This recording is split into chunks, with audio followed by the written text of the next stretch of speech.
Bonjour à tous et bienvenue sur ce live story. Avant de poursuivre, quittez les lieux s'il vous plaît, si ça vous intéresse pas d'écouter les histoires des gens. Merci par avance et pour les autres, c'est parti. Would you be my? Is it done? I still got a lot of shit to learn.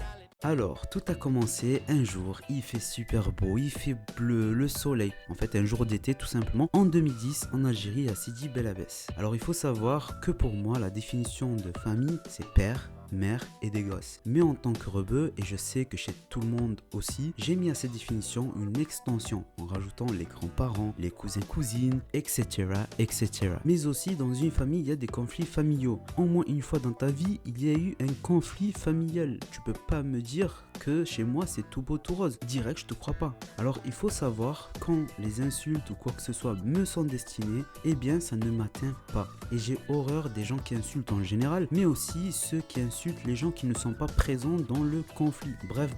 La personne devant moi qui a dépassé les limites, j'avais mon poing chargé comme jaja, et là une personne intervient, non pas entre nous, mais présente au loin, et je voulais pas donner de coups, surtout devant cette personne. Et donc, si c'est pas sur la personne que j'allais m'acharner, c'est sur qui?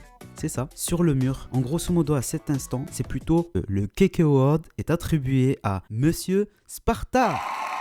Nous savons, à moins d'être Hulk ou inhumain, que nous perdons tous contre un mur. Mon premier réflexe, c'est d'anticiper la douleur. Et les gars, je trace direct vers la cuisine, j'ouvre le congélo et je mets ma main directement. Ensuite, quelques jours après, j'avais du mal à fermer la main. L'auriculaire, il se fermait pas correctement. Et donc un jour, une personne que je connaissais avait rendez-vous chez son Tobib pour son poignet. Et donc je profite pour l'accompagner. Et par la même occasion, je lui demande à son Tobib de m'ausculter. On arrive à l'hosto, on voit des gens entrer et sortir de son cabinet. Et là, c'est notre tour. Le gars, il blablate avec lui pour s'empoigner. Moi, j'en profite pour lui dire, monsieur, est-ce que j'ai une casse? Et là, les gars, de la manière où il m'a demandé de lui présenter la main, j'avais pas l'impression d'être dans un cabinet, mais plutôt dans une caravane de voyance. Non, mais sérieux, de la manière où il a pris ma main, j'avais pas l'impression qu'il allait m'ausculter, mais plutôt de me prédire mon avenir. Genre, t'es un Toubib ou t'es monsieur Mirma? Il faut savoir là. Alors, les amis, vous n'êtes pas prêts de savoir ce qu'il m'a dit. Il prend ma main et là, en pointant la pointe de ma main, il me dit, monsieur, bon, il me le dit en arabe, il me dit, monsieur, si vous avez une casse ici, c'est bleu. Bon, à ce moment-là, je fais confiance à sa bouche, je fais confiance à son cabinet, je fais confiance à sa grandeur au niveau de l'âge de sa personne, etc.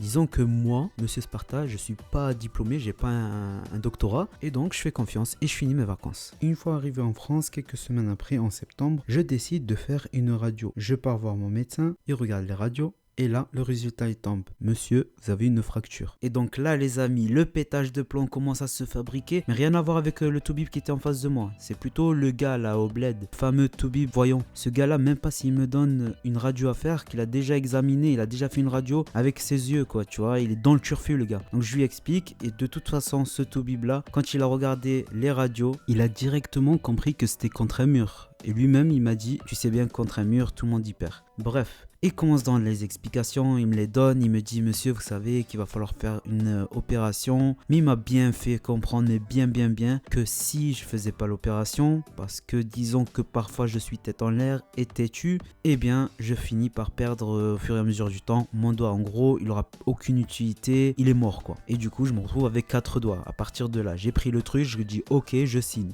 Ce qu'il faut savoir, entre-temps, le fameux temps où j'ai fini mes vacances, où monsieur Mirma m'a dit tout va bien, et du coup bon, à la fin de mes vacances, tout ce temps-là, qu'est-ce qui s'est passé? Il s'avère que mon os il s'est soudé, le calcium a soudé mon os tordu. Et qu'est-ce qu'il me dit le médecin? Il me dit, ben monsieur, voilà, votre os il est soudé, maintenant ce qu'il faut faire, il faut le recasser. Alors dans ma tête ça se passe comme ça.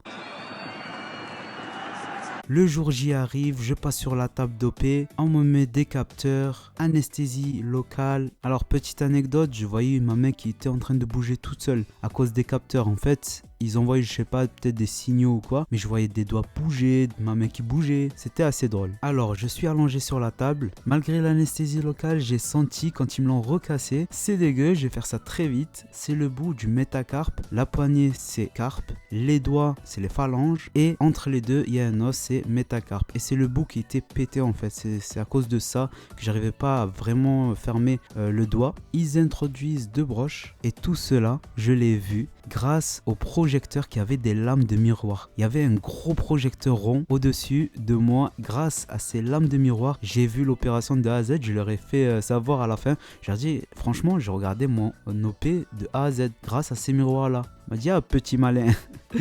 C'était assez drôle. En fait, j'étais curieux de voir comment ça se faisait et tout. C'était ma première opération. Donc, j'étais vraiment curieux de voir. Et à la fin, je leur ai dit, vous pouvez pas me donner les broches? On m'a dit, pour des raisons d'hygiène, etc., on peut pas vous les donner. Et donc, voilà. L'opération, ça s'est super bien déroulé. Et donc, on passe de Monsieur Myrma, le toubib voyant, à 2 broches. Alors, je vais pas mettre tout le monde dans le même panier. Mais il y a des toubibs qui font pas correctement leur taf. Donc il faut arrêter un peu de donner les diplômes un peu à n'importe qui. Ok, donc il va falloir remédier un peu à tout ça. Bref.